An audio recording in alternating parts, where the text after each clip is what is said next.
n equal to 1 2 3 डट डट डट डट এই ক্রমর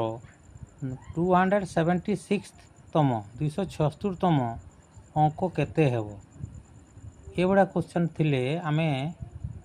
unit digit केमती बाहर करवा ताले 276तम संख्याटी केते आगत बाहरेवा बाहर सूत्र कौन 276 प्लस 108 बाय 3 जेहेतु तीन अंक विशिष्ट संख्या तेणु ये 3 रे डिवाइड करवा तेणु यहाँ केते 384 by 3 that is equal to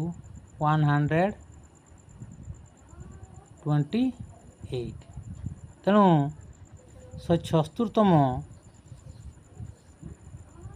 अंकटी केते होची ना 128 तेणु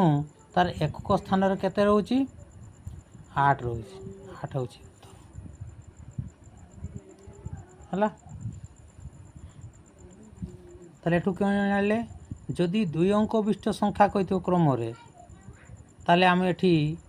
9 ऐड करवा जदि एठी 3 अंक विशिष्ट संख्या निर्णय करबा को कहिथिबो